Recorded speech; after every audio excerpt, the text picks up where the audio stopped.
Hi, everybody.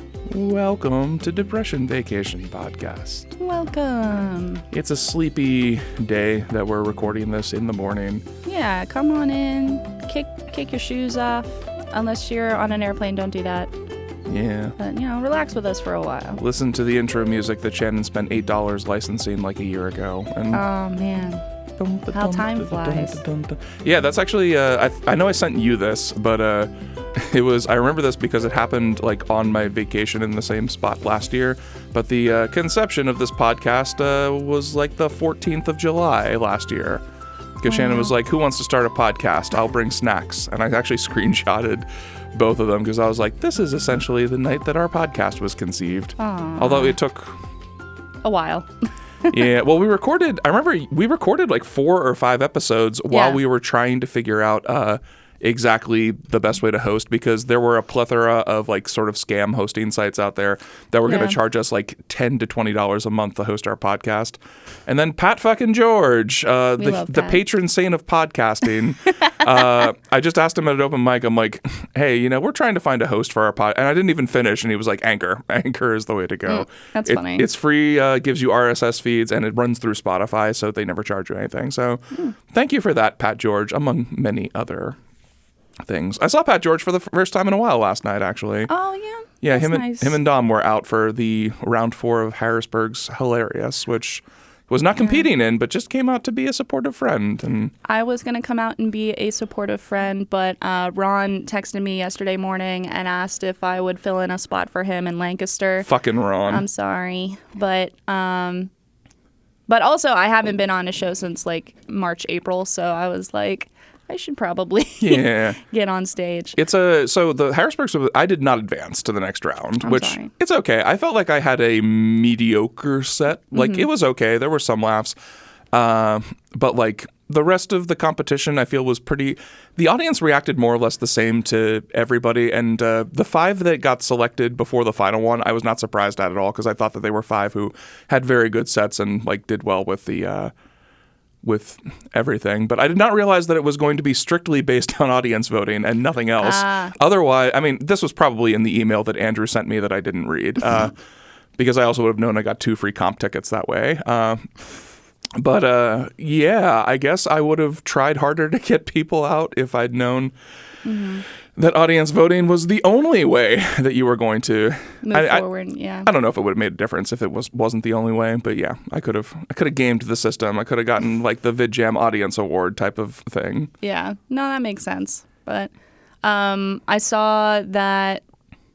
Well, it sounds like there was a pretty good turnout for last night. There were probably, I mean, Andrew might correct me on this, but I felt like there were 100-ish people in the audience. Like, there were a lot of people came out to see people, and it was very varied too. Like we were saying before, I only knew like 3 or 4 of the comics on the bill, and the rest of them were like from the Philly area, from the Scranton area, a couple from Baltimore.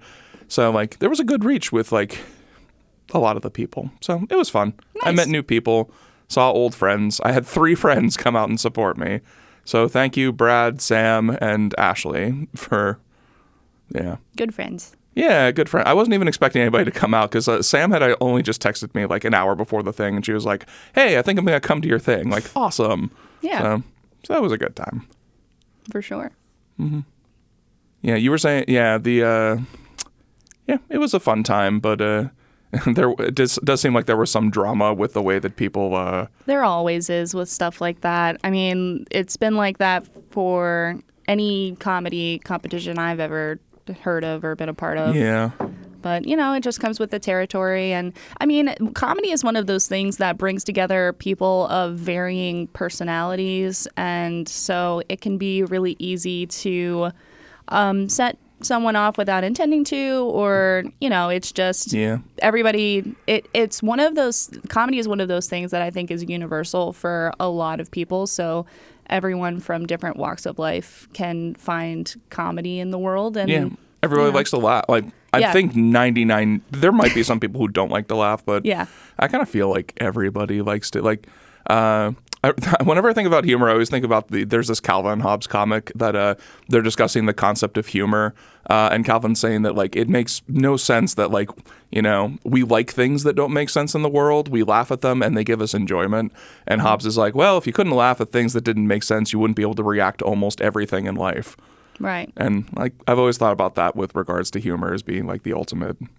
Well, and I think we've talked about this before where when it comes to being creative and entering into any kind of sphere where you're going to be critiqued, it's it's impossible to be objective in that situation. So, I mean, for a person that went to last night's competition and didn't move forward, that could be, we were just talking about how it was audience vote. So on the one hand, a lot of audience that we get for our comedy is like friends and family. Mm-hmm. So yeah, if you pull together your friends and family, your votes are pretty much normally going to come out to the amount of people that you brought.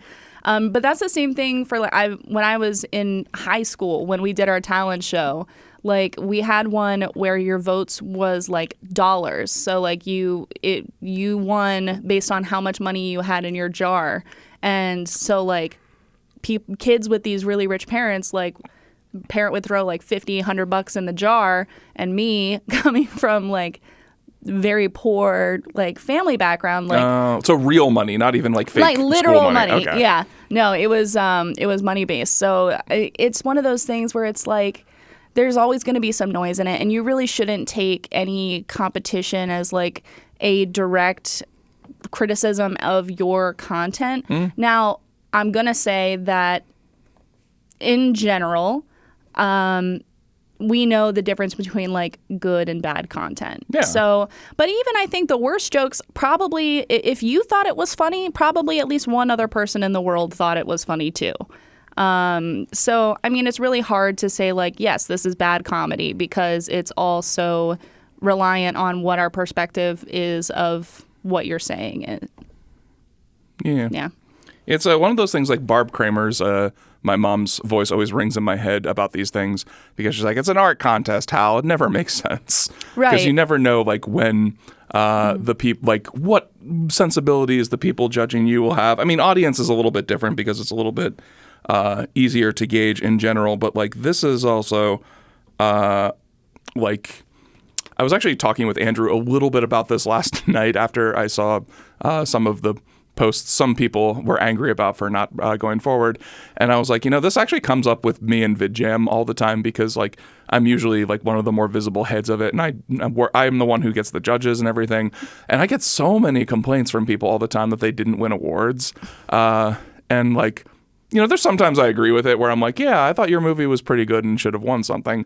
But a lot of the time I have to like just repeat my mom's mantra. It's like, it's an art contest. Come on. Like, it doesn't mean your movie wasn't high quality. Like actually somebody who is a frequent complainer of awards after the last VidJam, when they also won no awards, suggested that we completely blow up the award system and then just give out things for, best socks goes to this movie or things like that.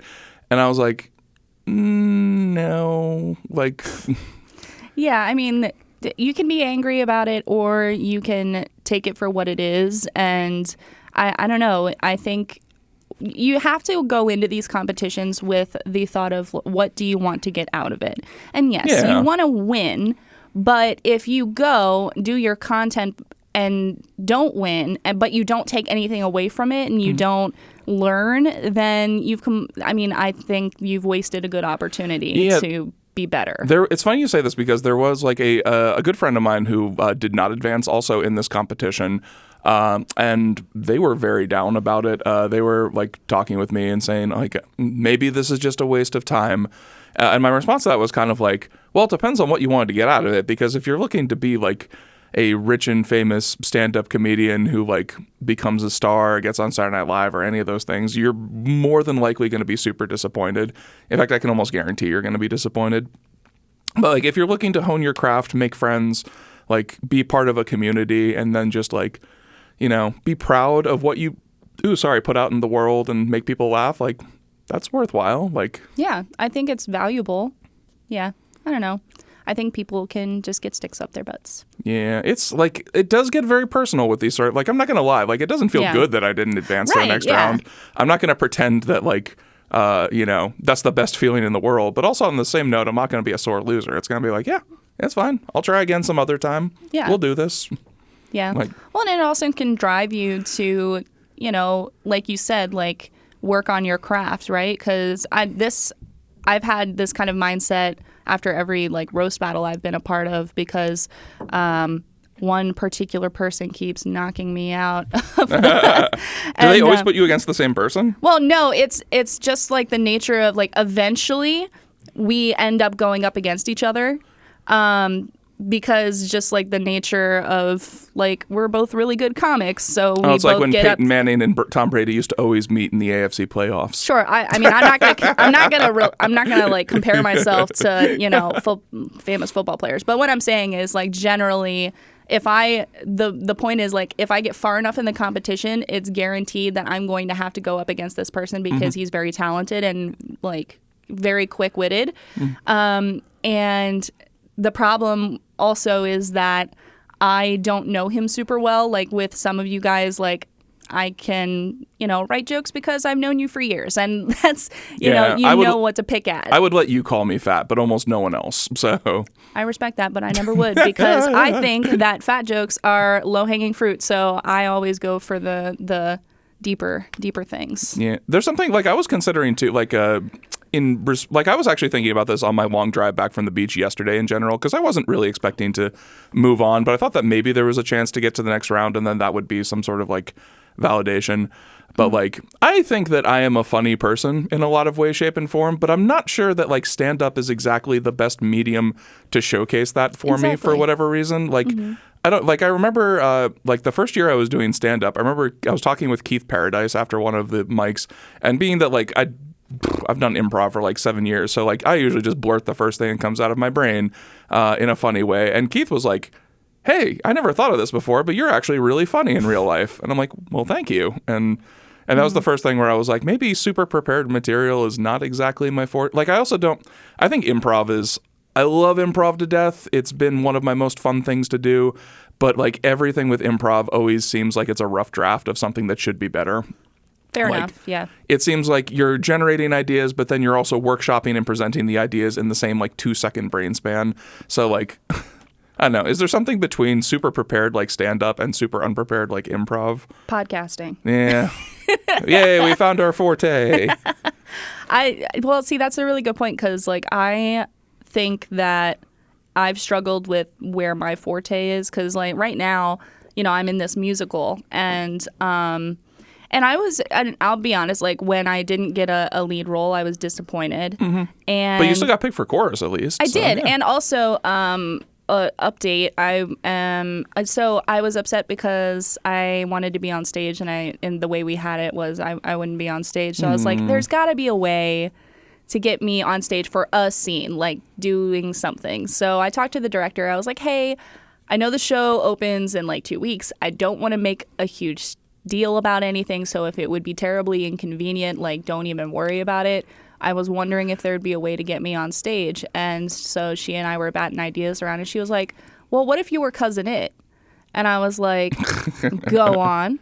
And so I don't necessarily have to dance, but I'm getting, like, these little bits that I can do in between the scenes, inserting myself into other little things, which is fun. Yeah. And so the funny thing about it is that, like, yesterday we had a 9-hour rehearsal, and that was the first day that was this like tech or something, or it's tech week. Okay. Yeah, that makes sense for so every night this week I have rehearsal up until the show on Friday night, so that's fun.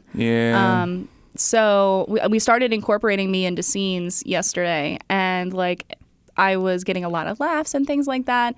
I was thinking to myself, I'm like, I'm a decent singer.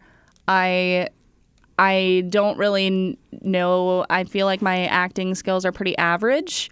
But, like, I really think comedy is a really good medium for me, because I just have, like, a really good sense of timing. And, like, and as I was inserting myself into things, like, I could see them being like, oh, that's perfect. Like, that's great.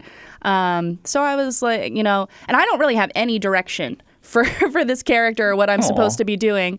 So I've just been kind of like improvising, and so they've but like I said to them, I was like, well, I'm a comedian, I'll figure it out. Like, I can figure out what's going to be funny and what's going to be over the top, and you can try. That was something I was thinking about, like maybe because I've just been like obsessed rewatching I Think You Should Leave's entire like catalog the last couple of weeks. But I was thinking like maybe trying sketch comedy as a serious thing. Like, we've shot sketches before that I still haven't edited because I'm terrible at doing Every work. time you say that, the memory resurfaces of oh God, what would we call it? Whitewashing. Yeah. Whitewashers. Yeah. My DP was not a fan of that title at all. Like, and he's like somebody who's generally like very easygoing, very sweet, and very amiable with everything. But he was telling me at work one night, he's like, yeah, one suggestion, could we possibly change the name of that? I really don't like that name whatsoever. And so it's always interesting to hear somebody who never has any qualms with anything express qualms at something. So I was like, oh yeah, that could be a thing. I mean, like, I can see where you'd be a little uncomfortable with it, but I also think that that's kind of like the appeal of it, because it's kind of like satirical in my view. Yeah. I don't know. Oh gosh, I was just thinking of something and I'm losing it. Oh my goodness. Oh, so the show I did last night, Ron, in his message to me, he was like, hey, I have a spot in Lancaster tonight if you want to do 10 minutes, but it has to be clean. And I've never done a clean show. Oh, okay. And I was like, for a second, I was like, should I? I don't know. Not because I am uncertain that I have content that's appropriate. It was mostly like, I very generally speak with whatever words occur at the time. And so trying not to swear was kind of like thinking in a different language. Mm-hmm. So it was really funny where all of us comedians, like, we all were sitting at a table and we were like, has anyone done a clean show before? And like, we pretty much all came to the conclusion, we were like, no. And so we were like all trying to be like, is suicide too far? Is serial killers too far? And because there's like kids in this audience, and we were struggling a little bit. Well, see, that's the interesting thing, which South Park brought up a lot of times, I remember in the early days, was like the hypocrisy of the United States, that like sex and all those things are very taboo, but yet extreme violence on TV is perfectly acceptable. So like, in what's acceptable or not in this country and culture, I would say serial killers are fair game, like, right, easily. Yeah. Which is weird.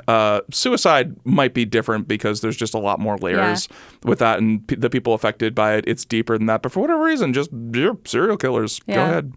Well, so it was a very interesting show. And for not having done a show in a while and not having been to open mic in forever, I think I did a pretty decent job. Yay. And Ron said that he got good feedback from the show, so I don't know how much of that I contributed to, but I thought it was good. Yeah, I'm glad to hear that you had some good stuff. A righteous reason to miss the show, which your vote might have been the one. I know. I could have turned the tide. Although I'm not sure what, like, as I mean, I don't know what the vote count was for our show last night, but I know in the dispute that popped up with Andrew Glessner, and I guess we could say the bro comedian, because it was very much a public dispute that he put forward. The difference between him and the sixth place person was 15 votes, which was pretty substantial. Like, they gave you 3 votes per person. So, like, specifically, he would have had to sway, let's see, plus or minus, probably like 8 people in his direction. And that's assuming that the 8 people took votes away from the next person that he needed to bump. Right. So it's complicated, but he was not really that close for where he was. So I assume that I wasn't really very close to whatever the 6th place finish was. But I don't know. I really hope they do it again, though, because like, I know there have definitely been some people who've popped up who have hard feelings about it, and contests are hard. But I'm just hoping like the bad feelings that a couple of people have put forward don't overshadow the fact that Glessner put on a pretty awesome event. And I want to give credit to Lennon too, because Lennon was apparently the one who came up with the idea. Oh yeah. So, awesome. We love Lennon and Andrew. Yeah, we keep trying to get Lennon on this podcast, and it keeps never working out. Someday we will. We'll figure it out. Yep. But it's I am a huge fan of all of like one thing I am sort of regretful of is like I said a couple of times on the podcast that I was going to sing like my stand-up songs I did, and I completely chickened out because I didn't have enough time to rehearse it. And like I actually said that like I told my friends Ashley and Brad when they came out beforehand, I'm like, yeah, you know, I had a good open mic set last Thursday doing similar material, and like, you know, I wasn't 100%. It's weird because I'm usually a pretty gung-ho, like, oh, let's just do it and figure it out kind of thing. But I feel like with the musical songs, like the second I put those out there in the atmosphere, if they're not fantastic, then it's just going to suck forever. So Yeah. So I'm very apprehensive about that for whatever reason, even though I've been talking about it for months. So weird that would be the thing that would trigger my brain to want to hold back. Yeah, for sure. All right. Next up, we were going to talk about the writer's strike. Oh, yeah. Well, it's now... And now an actor's strike. Yeah, it's the too. First double strike in 63 years since when Ronald Reagan was the president of SAG was the last time both of them struck in unison. Strunk. Yeah, and there's a lot of really complicated reasons behind, like, so I have a lot of friends who still work in TV, and in fact, an old acquaintance of mine that I used to do like audience paging with, who she had been, like, she's not really a big actress at all, but she's done some small spots on, like, It's Always Sunny and things like that. Things where she didn't speak. She was actually, like, the back of a head on a date that Dennis was having for one scene. But I'm still friends with her on Facebook, and she's a strike captain for one section of the SAG strike. And, like, I'm hearing a lot of very interesting and very measured, like,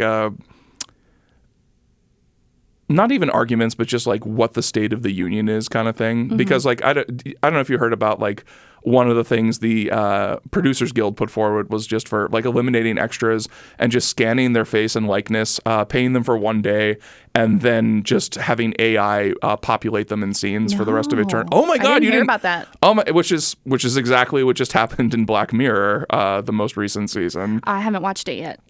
Oh, I want to though. I won't. So not to ruin anything, but like as spoiler free as possible, just for context for the audience. There's an episode in which a woman gets home from work one night after a rough day at work, where she like had to fire somebody. It was not her best self, and finds out that her life has suddenly become a Netflix show. Okay, I've seen the trailers for that. Annie Murphy is in that, and Salma Hayek. Yes, Annie Murphy is a huge, like, I love Annie Murphy. Her. Oh my God. And she's such a huge delight in that particular show, but it's and that, like, the big thing too is that Salma Hayek is all AI. Like, that's the show. Like, they produce the show of her day as it's happening because Salma Hayek somehow signed something to give her likeness away to Netflix forever, and it becomes another huge bit for the show too. So like, that's very creepy Black Mirror bullshit. Great. Now we're not going to get another season of Black Mirror for like another 4 years. Yeah. Well, Dang it. It's going to be so weird too. Like, there are a couple of shows that have been pushing forward. Like, I know House of the Dragon was still shooting during the strike for writers. And do you know how the process for like these big network shows goes? Like, for what the writers do on set? Not really. I'm not super dialed into that, but please. So I never worked a big like House of the Dragon style shoot with like a writer on set, but I worked plenty of sitcoms. Like for instance, the episode of Two Broke Girls I worked on, the entire writer's room was right on set there, and they were sort of like huddling in between takes, like talking about what did work, what didn't work with the director. And usually it was the director being like, hey, that line didn't land, find me something better. And it was interesting to see the process, like how they like evolved things into, and these were all really dumb jokes that were just meant for, you know, network sitcoms. But the writers were very much involved in the process of just like whittling down and figuring out what works and what doesn't on set. And they were saying with House of the Dragon, it's going to look super weird because they're not really able to change anything from the script. So if something's not working, they're just going to have to roll with it. Yeah, they're fucked basically. So yeah, that, I mean, it's a big dragon sword thing, so maybe bad dialogue won't affect things, but yeah, now so the writers like are very much part of the process, not even just in the writers' room, but like on set. And so that was a big point of contention. But now the actors are on strike, so like, man, we're gonna run out of material to watch soon. Yay. Well, no. And I've heard, like, I mean, and of course this brings again to the forefront because we just had this with Ocean Gate, but like just the detachment of billionaires and like, you know, how really fucked up the system is. Yeah. What's OceanGate again? Well, that's the submarine that imploded. Oh, Yeah. I thought it was like a Watergate style, like. No, OceanGate was the name of the company Okay. that manufactured or that was running these tours. Well, they've been running a lot of what the salaries for these people are. Like David Zaslav, I think I'm pronouncing his last name correctly, the Warner Brothers Discovery head chief, makes $250 million a year as the head of those companies. And he's also the evil human being who invented deleting material forever from streaming services, because he was the first person to start doing this like a year ago. Oh, God. Where they would, my friend Andrew, who actually was in my film class at Hofstra, and like I worked with a couple of times out in California, but he worked his way into like a good production role for a career, and he had a really interesting post about both of the strikes, which he's very much pro-labor in these situations, but he was saying what happened and why this has gotten so out of control is that like, when Netflix was big, like everybody wanted their own streaming service. So they walled off their own content and then poured like $150 to $200 million into like a series that people would watch once, essentially, for a $7.99 a month price, just to grab a critical mass of users, which was going to end eventually. So and then he was pointing out too, like the way that the guild rules go, like if people rewatch that series after they've already paid their $8 for that month, you still owe the residuals to the actors and everything, which is where Zaslav decided to just start cutting these things to prevent royalties. However, writers and actors don't get a ton of money for appearing on set. It's really where they make that into a bankable venture are the residuals for those residual things. income, yeah. Yeah, and so if they're not getting their residuals from that, it's you're cutting out their livelihood essentially, but also there's an evil component to it where you are deleting a piece of art that they made forever.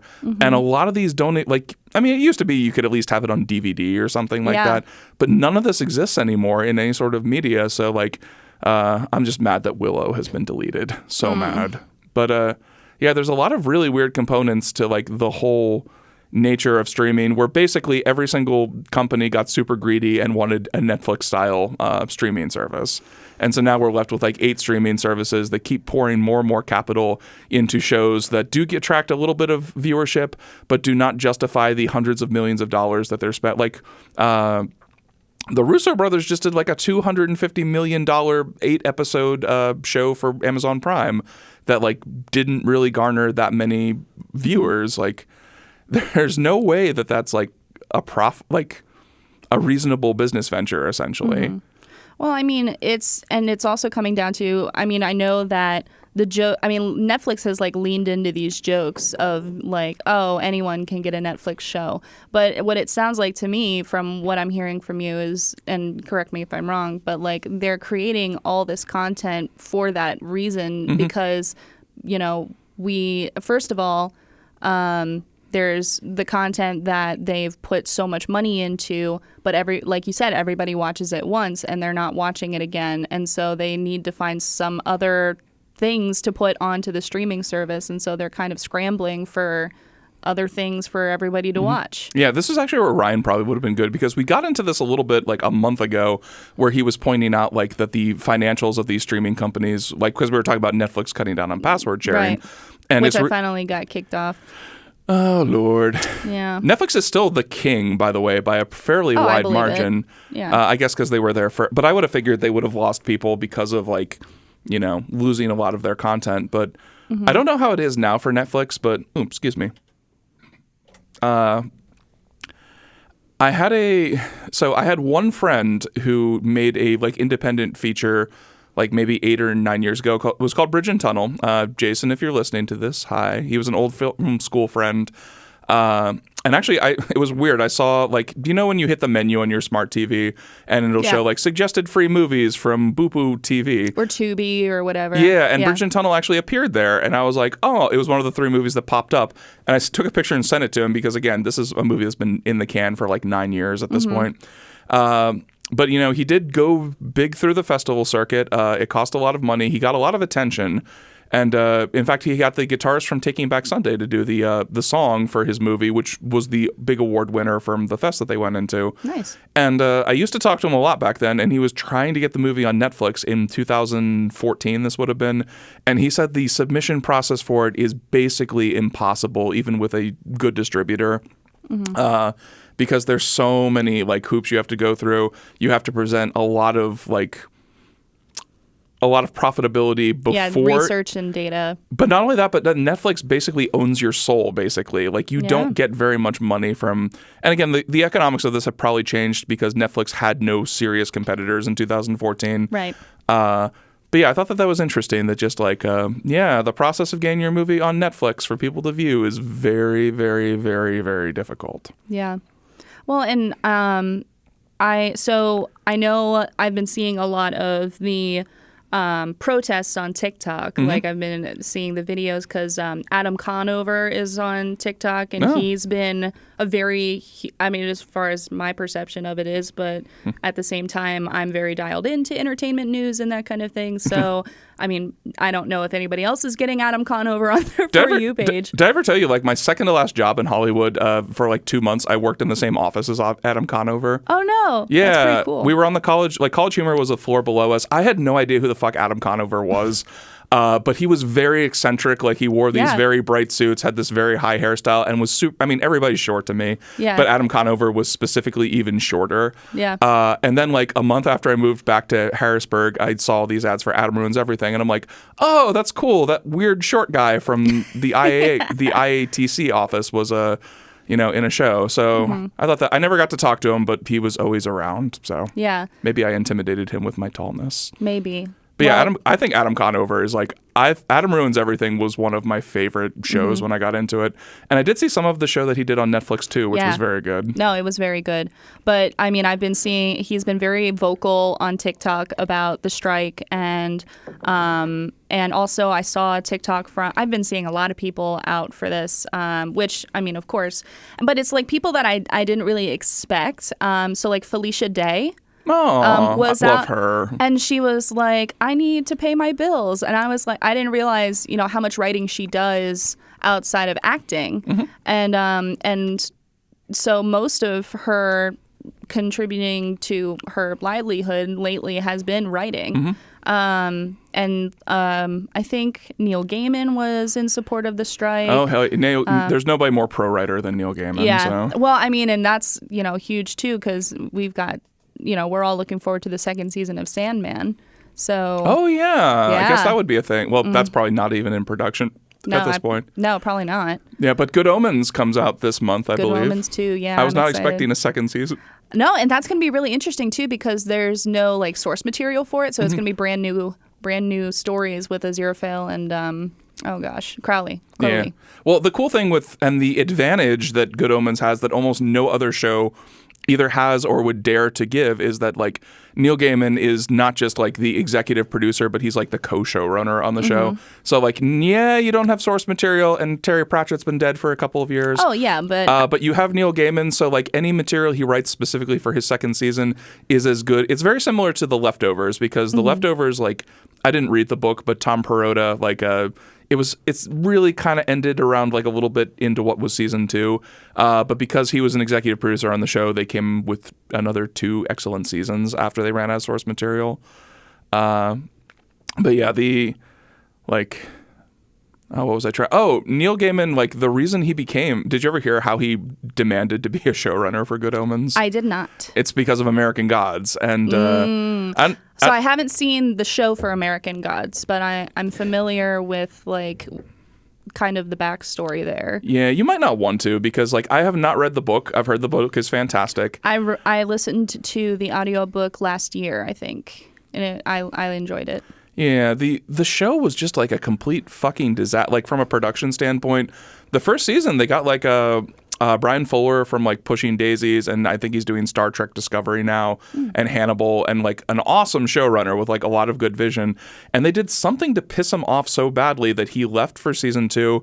And also a lot of the top tier talent were like very much in his, like Kristen Chenoweth and Gillian Anderson were both on the show, and both fantastic, and they left with him. Yeah, we talked about this on a previous episode, I think. Yeah. And then like basically Neil Gaiman was so burnt by the experience that he's like, anything else of mine they make, I have to be involved in the process. Yeah. He basically is like, I have fuck you money. I don't need I don't blame him. Yeah, I don't need checks from the Sandman. I need the Sandman to be a visual masterpiece. And I was like, that was such a good way to put that. Yeah, no, absolutely. I mean, and that's what it really boils down to is, I think for us as people who make some of our, well, it's not even about livelihood in the sense that I'm trying to talk about it, because like even for like me, I don't generally make money off of the creative stuff that I do. Yeah. Sometimes I make money from comedy, but I have the residuals actually that we're trying to distribute for the VidJam Collaborative today, which is going to be like a fun $5 for everybody. Nice. So, Yeah. Well, see, and so, but I mean, thinking about like how much heart and soul, I think when it comes to creating entertainment and creating art, there's a kind of reverence that I feel like should be had for it, because like you're creating something that's never been in existence before. Yeah. And I don't know, like I just wonder what kind of souls the people who are in power have, you know? Yeah. Well, they're all business people, so. Yeah. And that's what's his name? Whoever the Disney chief, Bob Iger. Bob Iger, yeah. Bob Iger had always been like he had been kind of revered as being like a not incredibly shitty CEO forever. And now the strike is bringing out what every CEO actually thinks of their employees. And Bob Iger, it turns out Bob Iger is a super shit, like everyone. Although, interestingly enough, as they've been publishing these salaries, Bob Iger only makes 1/10 of what David Zaslav made. Like, I mean, I say only, but he only makes $25 million a year. And it feels like the Disney chief should be making a lot more than that, doesn't it? Who knows? I mean, and that's a weird thing to say as we're talking pro-labor disputes. Right. But well, I mean, this all just boils down to the fact that money makes no sense and our entire system is arbitrary. The whole thing is arbitrary. I mean, we're just playing with imaginary value. And that's essentially what, like, a long time ago, we decided that certain things had a value that you could transcript into pieces of paper and metals and all of that. And now it got too complicated, and now it doesn't make any sense, and there's a huge disparity. It's all imaginary. So if any time a meteor would be appropriate, I think we should just scrap the whole thing and start over. Yeah, this is like late stage capitalism. This is what people have been talking about, and like I'm probably phrasing this wrong, but I think Churchill said at one point that like capitalism was the worst system you could imagine, except for every other system that's already been implemented. Meaning that like, or he might have said that about democracy. I can't remember which one, but like the point being like, yes, capitalism sucks quite a bit, but like the other things that were the alternatives were even worse. But the problem is that as capitalism has continued to go on over the last, 150 years in its current form, there hasn't been, at least in this country, a meaningful way to improve upon it. And the entire point of capitalism is that like eventually you can, look at what we were talking about with streaming services. You can't grow at 12% annually forever. There's a critical mass of users that craters the entire system. And so like, yeah, what do we do except for just wait for an entire systematic collapse? Yeah. And what gets me is with all of this, I don't understand how there can be people out there who are like not worried. I am worried all of the time. Boomers aren't worried because they're going to be dead by the time it happens. Yeah, but like you're going to make me live with this for another like 50 years. Yeah. And people are living longer, which is the worst part of it. So I'm hoping to die by the time I'm 104, but I don't know. I'm worried I might live that long. I think if I made it to 80, I'd be very happy. But like, I don't want to live to be 100. There's too much stuff going on in this world. Yeah. I mean, you can stay if you want to, but I'm leaving. I'm out of here. Oh my goodness. Ugh. Yeah, I know you think about death quite a bit, so we don't have to. See, that's such a weird, different experience for me because I literally never think about my own mortality. Like, if I was a tarot card, I'd be the fool. I just sort of wander around from place to place, never thinking about what the end is going to be like. It'll probably terrify me when it happens. Yeah. But for right now, I'm just sort of like, ooh. Shiny. Yeah, it's a squirrel. That dog has a poofy tail. We're not going to think about that today. We're going to think about the burritos we're going to eat and the friends we're going to make making burritos. And then the bad gas we're going to get from burritos and the bad stomach indigestion. And then the burritos that we're going to eat tomorrow. And then we die. Yeah, I worry a lot.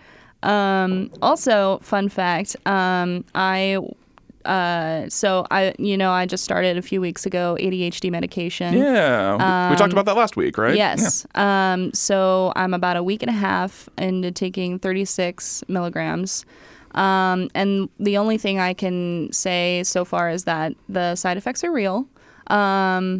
I have been having difficulty sleeping. My appetite has been not stellar. And I don't know if this is related or not, but I've also been like very dehydrated. Yeah. That might just be an everybody thing because I've been super dehydrated lately too. Okay, so. maybe. But also like, I don't know if this is related, but I've like things don't taste right to me. Interesting. So I don't know. It could be related, could not be related. It might be an entirely, separate situation. But I was talking to my psychiatrist, and it also turns out that I have OCD. So I am just collecting a bunch of different diagnoses this year. And having a great time. It's like a Pokemon gym? Is that a... I don't know. I think of it more of like a Girl Scout sash. Oh, yeah. I have... Achievement unlocked, OCD. Yeah, basically. So I am going to be starting treatment because I have a body-focused repetitive behavior. So it's things you see like skin picking or like people who pull hair out of their heads and stuff like that. I have a form of that. Okay. That I will eventually feel comfortable talking more in depth about. But I will be starting, it's called ERP, I think. And it's about, so basically it's when it has to do with like uncovering the thoughts and feelings that surround the behavior, and then like replacing the urge to do the behavior with something else that is healthier. And so I'm looking forward to that journey. I'll be starting that not this week, but next week after the show. So I will keep you guys posted on that. Yeah, if you ever feel like discussing that, I feel like I have that for one particular thing, and it's fairly embarrassing, and was pointed out to me in anger, like by an ex-girlfriend when she needed just ammunition to throw at me to make me feel bad in a certain situation. And since then, I haven't, like over the last 3 years, have not been able to pay attention to anything but that, but still keep doing it. Yeah. Although apparently not a lot of people notice. So. Well, and so that's part of the thing for me is like I've only ever been called out on it once, and it was unintentionally, or I'm going to say it was by my dad, but I don't think he really understood that it was it was this type of OCD. I think he just thought it was something that I should have grown out of by that point, and he caught me doing it. So there's some nuance there. But I started off because when I started researching ADHD, I was thinking about some other symptoms, and I thought about this for a long time, and I was like, you know what, this has been going on for as long as you can remember. It impacts your life. It happens every single day, and you should research this. So I researched it, and it wasn't. I'm a little nervous because it wasn't like one of those things it was easy to research because it was very common. It seemed like it was something that was a little bit more niche, and I was worried that I was like, oh God, maybe I'm the only person in the entire world that does this. Maybe I'm just broken. Yeah.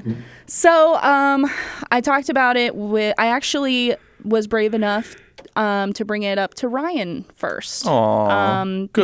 Good partner support. Yeah, and I told him, I was like, listen, this is something I'm embarrassed by, and if we're going to be married and spending the rest of our lives together, I think I would rather address it now than have you catch me doing it and be put on the spot. And I want to explain to you what's happening and how you can be supportive and that kind of thing. This is super good, healthy, just partner, discussing. Yeah, so I actually I couldn't sleep about it, so I woke him up and I was like, I really need to talk to you about this, and it has to be now. So I talked to him about it, and then I said, I think I want to bring it up to my psychiatrist, and Ryan was very supportive. He did not judge me, so if you're thinking about talking to someone you love about a symptom like this that you have, I definitely hope that you have someone trustworthy who loves you that you can discuss this with. Yeah. And if that's not the case, I'm using Talkiatry for my psychiatry right now. It's a telehealth psychiatry. They've been helping me with my ADHD, and she was the one who suggested this other organization for the body-focused repetitive behavior. It's called NoCD. She also increased my medications for like Prozac because I've been on the same dosage for like 6 years. Yeah. So yeah, there's a lot of really great resources out there, and I will keep you guys updated on my experience with NoCD, and as I'm working through getting my medications adjusted and things like that. So stay tuned. Yeah. See, I don't think I have OCD at all because I know that messiness is not necessarily a sign that you don't have OCD, but I think it's more like avoidance with me in general. And I've been reading more on that lately, and have been talking to my therapist about it. And he was telling me that like avoidance or procrastination in those forms is really just a trauma response from like things like as a kid that made you really unhappy. I think it kind of relates to school for me for whatever reason. Also, another thing that like I don't get why exactly my brain works this way, and I've been trying to figure it out in my respect, is I'm usually late for things, and it's usually not like huge. Like it's like maybe 4 to 5 minutes late. Which is a problem. Like the current job I have is the only job I've ever had where they really strongly cared if you were like 4 to 5 minutes late. So like I have to actually put in leave if I'm like even 1 minute late for work. So that's a bit of a struggle. And you think it would have gotten better over 6 years, but it hasn't. And like I don't know exactly what it is in my brain that and I think it's the avoidance, like just waiting till the absolute last second to get ready for work. Or things like that. Or in my case, like I usually work out before work, so waiting till the last second to start my workout. So those are like mental issues I kind of want to work on a lot more in the future. Yeah. So When I was discussing this with my new psychiatrist, avoidance and procrastination, it can be symptoms of both ADHD and OCD. The ADHD, because there's something about the task that you're looking to do that just gives you the ick, and so you're just putting that off for as long as possible. And for the OCD, so the term, when I was thinking about OCD and what that means for me, because like you said, I'm not a neat freak. I'm not very particular about most things, but my OCD is more geared towards, like I said, the repetitive behaviors, it's that compulsion piece. I have this impulse to do this behavior, and so it's kind of that like you can't stop yourself is where that kind of component of OCD comes into effect for me, and it's obsessive compulsive. So it's like it's a cycle of like the trigger, the behavior, and then you have this emotion that follows that starts this cycle. And so when I lost my train of thought. That doesn't happen on this podcast that often, actually. So when it comes to procrastination in reference to OCD, you might procrastinate on, so for example, if you have a repetitive behavior such as when you leave the room, you have to turn the light switch on and off 3 times or whatever. You might procrastinate going in, like leaving a room because you don't want to do that behavior. Interesting. Okay. And that can apply to a lot of different, repetitive behaviors. If you are a kind of the clean type of OCD, you might avoid going outside because you're afraid of contamination. Yeah. So it's like one of those. So procrastination, and I think as you were saying, like your doctor said, this is a trauma response. I think that it can come from a lot of different places and have a lot of different facets to it. So I think as I've been researching it and, going through this experience, that's been interesting to kind of understand why I do these things that I don't want to do. So, yeah. Yeah, sometimes the only way I actually get things done is to have like a task I hate even more, and I'm procrastinating Yes. on that task by just doing other things. And it's like, oh man, I'm really motivated. I got to do stuff right now. Otherwise, I'm not going to get a chance to, I'm not going to be able to do it later. Yeah, no, for sure. I'm the same way. Yeah, it's all like a fun cornucopia of things that are wrong with our brains. Yeah. I mean, I don't want to say wrong. It's just like the way the brains work, and understanding it is like anxiety medication actually helped a ton for the longest time. But I think as I got used to just the way it worked in my life, it's just, it's kind of the base reality at this point. Yeah. Like if I stopped taking it, I'd feel worse. But like I feel like I'm kind of just back to where I was before for the most part. So. Yep. No, and then it's hard to get help for those kinds of things too. And one thing that I think I've been just super grateful over the last year, 2 years is, having Ryan and having that support system and just like a bunch of people who are in my corner and that I can talk to about it and being open about it too. So like the podcast has helped a lot. Yeah. And, just kind of keeping me accountable to be like, hey, I am working on things. And I think you mentioned something interesting that you were like, our brains are wrong. Well, they're not wrong. But it's like, it's kind of it's a complicated thing. Yeah. In terms of like, of course, normal is subjective. But the thing is, normal doesn't exist, in my opinion. Right. But I mean, you do. That being said, even though not necessarily your brain is wrong, the way that these disorders can affect you brings about it, negative consequences that impact you in life. And so it's not that it's wrong, but it's something that you deserve to not have happen to you. You know? It's like one of the things I think about too, like, and this is something that anxiety medication has completely like X'd out, and I don't feel this way anymore at all. And I think I have mentioned this before, is I used to like, if I got the impression that I was being left out of something with my friends, like my response would get super like nasty and insular in my brain. And I would try to like keep that in, but usually that would spill over into some sort of like, disproportionate confrontation with said friends. And I read that that's actually a trauma response too. Like humans, like if they're left out of things, feel like they're not part of a group and then feel like they're all alone. And, being alone as a human in the wilderness was usually the kiss of death for anybody. So it is like a survival instinct a lot of times where you feel bummed that you were left out. It even boils down to just not being selected to advance in a comedy competition. Like being left out of the group that advances triggers an emotional response in people, which is also why like I try to trend on the empathy side for most people who are like sort of lashing out at like not just that, but like even like I was saying with the VidJam Award stuff, like I've gotten some pretty nasty letter or things. I don't even judge these competitions, and I've gotten some nasty things from people being like, "How could you award that movie that didn't even have an in focus shot for the one part when my movie was perfectly in focus?" And I'm like, I didn't do it. Like, it's an art contest, dude. But like, it's. I think it all boils down to exactly that kind of trauma response. Like you feel like you're being left out, or in an art contest too, it's like being told you're not worthy on some level. Exactly. Yeah, it's about like rejection sensitivity, right? And we experience this in a lot of different parts of our lives. We want to be wanted and we want to be accepted, valued, worthy.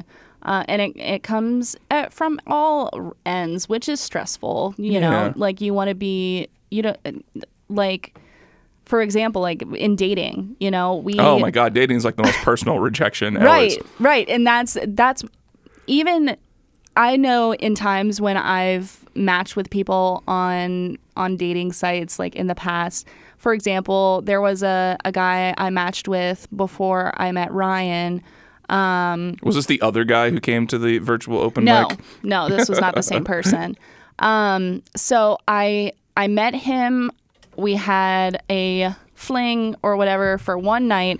And then like a day or two later, he texted me. And I actually wasn't really interested in him to move forward or anything like that. But he messaged me and said, I don't think that there was a spark between us. I don't want to move forward in a romantic way. I'd like to just be friends. And I kind of got like a little mad about it. Yeah. Even though like I didn't really want anything with him. I was like, "Are you sure? Like, I don't think we gave it a good enough shake," and it was so unreasonable for me. But it was just that rejection sensitivity of like, well, it doesn't mean the same if I don't have the option. It's funny because there was like a situation like 5 years ago when like I was dating super like a lot of people, and there was like a really good friend of mine that like expressed feelings for me, and we like dated. Like very nicely for a little bit, and it was like I really enjoyed it quite a bit, but there were a lot of things about her that just didn't mesh with what I wanted long term or what I enjoyed. So I was actually kind of debating ending things after a little bit and just trying to go back to being friends. However, little did I know at this point that she kind of felt the same way and had been sort of starting a romance with someone else without actually breaking up with me. And it cultivated actually where like I happened to be at this person's house for something I won't say because it might give away who the people were. And then as I was leaving, she walked in, and it was like this big awkward moment. And like, again, this is somebody I didn't see myself with long term. Like, we probably were going to fade away at some point. But just the way that went down made me super angry. And I was like angry at this person for like 2 years as a result of that. Yeah. Because it is kind of a shitty thing to do, even though the feelings were kind of aligned, but just like. And Yeah. then, I mean, I'm a little bit at fault here too because I didn't express this to her either. So like, if we had both been honest and sort of expressed things with each other, I think that would have gone on a lot better. But both of us were sort of avoidant personalities, and so it just ended in the worst way possible. I think it's really difficult the way that we are wired as humans because we are expected, just by virtue of being higher beings, of being like mature in all situations and making the right choice every single time when we're faced with a conflict, right? We always judge people for flying off the handle, for getting angry and that kind of thing. I don't think that's super fair because our instincts in a situation are usually towards the extreme of our emotions. Yeah. And so sometimes I think to myself that I might over-regulate my responses to things, and I don't take time to feel the initial feeling that comes from a situation because those feelings are valid. Yeah. And you can eventually get to a point where you can communicate in a rational way. But sometimes it might, sometimes it's okay and healthy to to just be a little irrational sometimes. That's just my opinion. I just think that, we tend to either overregulate or underregulate how we respond to things. That makes me think of Tars, the robot from Interstellar, where he has an honesty rating, and it's usually set to 85% because he says emotional human beings can't deal with 100% honesty. But it also, what you were saying made me think of yesterday, actually, I forget who shared this with me, but somebody shared like a deep, deep dive Washington Post article about like the concept of toxic masculinity and like what these like troves of people and young men are doing in general as like the defined roles for men are changing really rapidly. And it was a fairly empathetic deep dive into things, like with a lot of explaining why Jordan Peterson and Andrew Tate like resonate with these people so hard. They were saying mostly it's because Jordan Peterson is one of the few people who shows empathy for essentially lost men who don't know what to do. But like this woman interviewed a ton of younger men, like asking how they felt about their place in society and what was going on. And one thing one of the people said particularly stuck with me, where he was saying like, he hates these kind of people. Like he's not a Jordan Peterson fan at all. But he said a lot of the time it's like it's expected that he does exactly the right thing all the time, but nobody's telling him what the right thing to do is. Like outside of the broad strokes of toxic masculinity, like rape culture, for instance, or, misogyny, a lot of the microaggressions, he said, are not really well defined for him. And so he feels like if he slips up, there's not a lot of empathy as he's trying to figure things out. And that kind of made me a little bit sad because I was like, yeah, that is kind of like there isn't necessarily a focus, and this doesn't just extend just to men either, but like a lot of times in the world, like nobody, that kind of makes me think of a line from one of my favorite shows, Everything Is Gonna Be Okay, where like the older brother is talking to his younger sister and he tells her, it's like, people aren't going to give you a report card in real life. They're just going to ghost you and not tell you why they don't want to talk to you anymore. So it's up to you to figure it out on your own, which is an almost unfair like expectation of people, like to figure things out and be right 100% of the time when nobody's telling you what the actual like finer strokes are. Right. I think that on one hand, yes, you want to be generally a good person and a good human and react the right way. But on the other hand, I think we sometimes forget kind of where people are coming from in terms of, what their experience in life has been so far. Experience is everything, right. I think. And so I agree with you that, it's important to be balanced between, if a man, does the wrong thing, there has to be some kind of balance of keeping him accountable while being empathetic. Yeah. Because in a lot of cases, they just don't know it's wrong. Yeah. And we have to keep in mind that we are not in the habit of teaching our men to do the right thing. Yeah, we just kind of let them get away with everything forever. Right. Or they get away with it forever, or, they just are, and it's not even about getting away with it because they're not aware they're getting away with something. You get what I'm saying? It's very like difficult, and like also it's basically an unwinnable situation because like the behaviors a lot of men, like I see this in my dad all the time, essentially. Like the things that and bad behaviors he gets away with are things that he's just been told he's allowed to do and reinforced his entire life.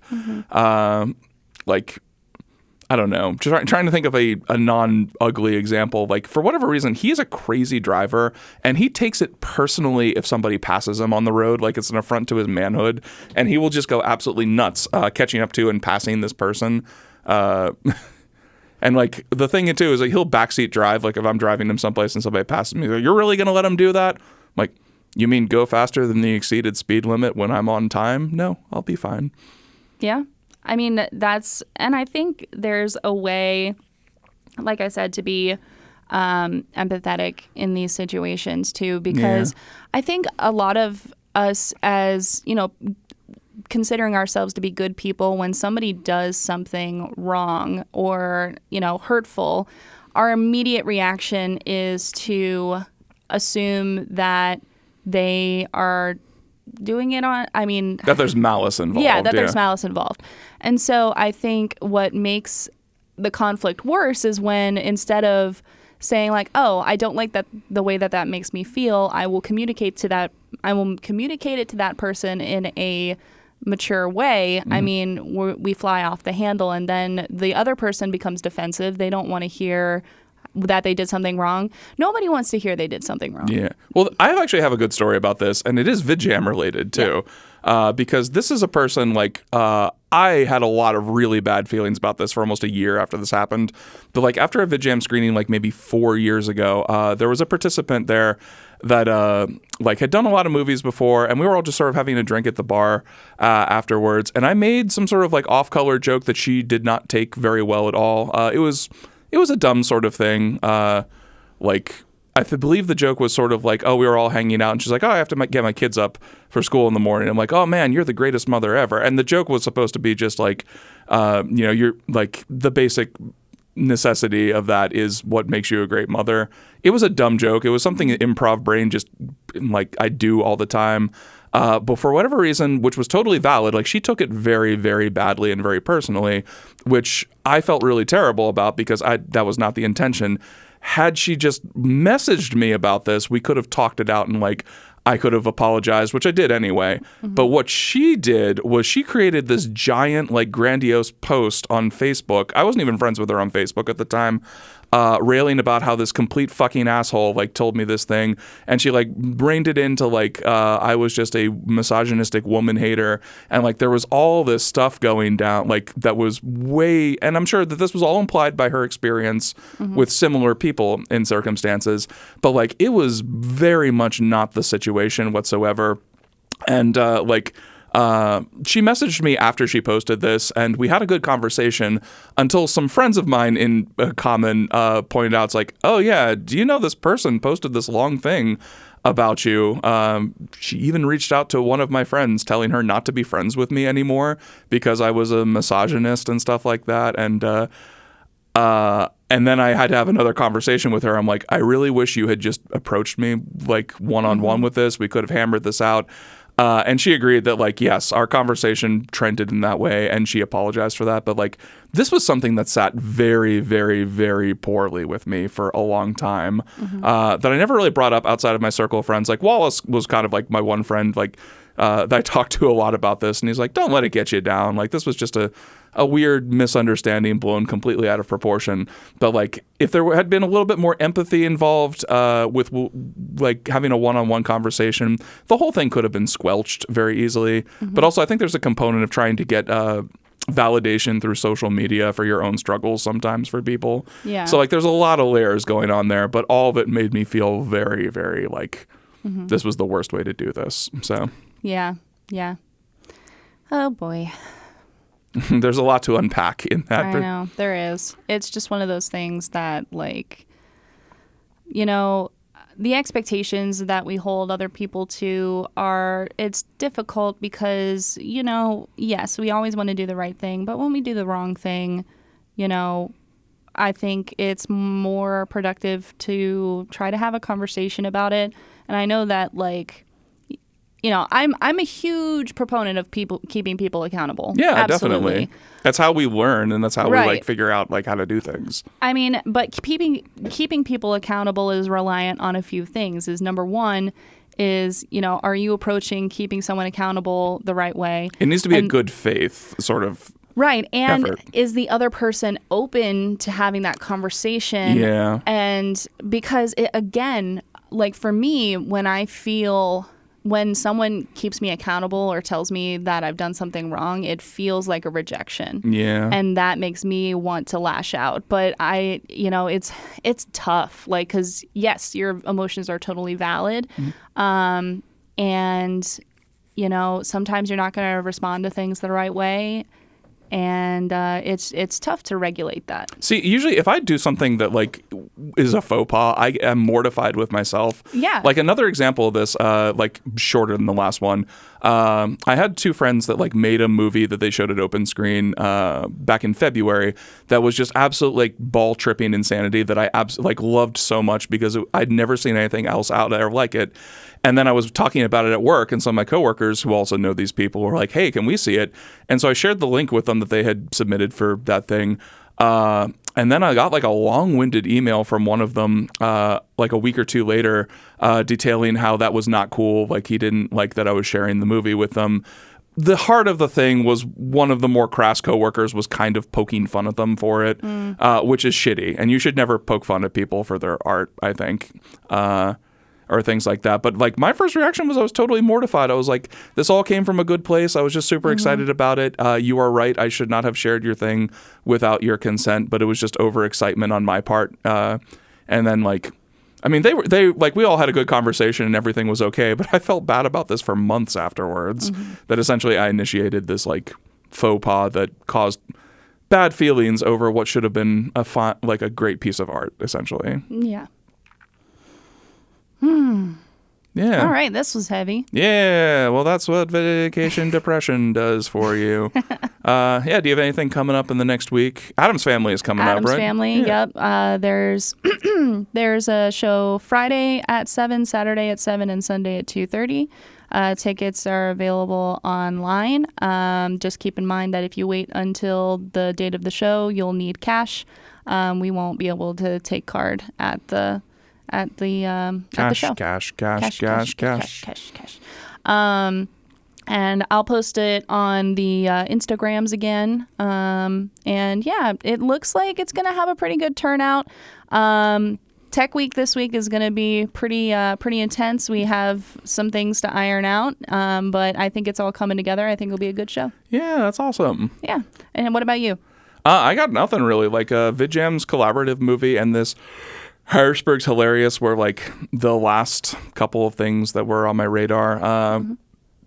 I guess the next VidJam is coming up at the end of August, which Okay. will give me a requisite amount of time to like recover and get my life in order before we do that, because I essentially had to do like 2 of them in 2 weeks last time. Yeah. So I don't know if we're going to do another collaborative again next year. We're still talking about like, it was a big learning process and there were tons of bumps involved with it. I would personally like to see another go with it just to see if we can refine things. And if it's still like bumpy, maybe just abandon it for the next year. But I thought it was a worthy idea that just took a lot more energy for people than expected. Yeah, but I'm kind of looking forward to not doing anything for a little bit. Yeah. So. Yeah, Ryan and I are ready for the musical to be over and get a little bit of a break. Yeah, there's just because also like part of the thing too is like the way that they're spaced out, the like August VidJam and then the horror ones start only just a couple of weeks apart from each other, which this is something I wish we did a little bit better with VidJam, was just space out our projects so that like there is time to, because they are very, especially for like someone like me who generally has to shoot and then edit the next day, it is very draining to do those things, and it takes a requisite. That's kind of why I had a little bit of a meltdown before we did our horror VidJam last year, was I was just still so burnt out from the like Lancaster one and like putting all that stuff together, and then so it'll be nice to have a little bit of a break to get things back to normal. Well, yeah, thank you all for listening. Hope you had a good time listening to me and Shannon talk about heavy subjects and ADD and the writer's strike, and ADHD and the writer's strike. Yep. All right. Well, everybody, we hope you have a good week, and thank you for tuning in, and we love you very much. We all love you.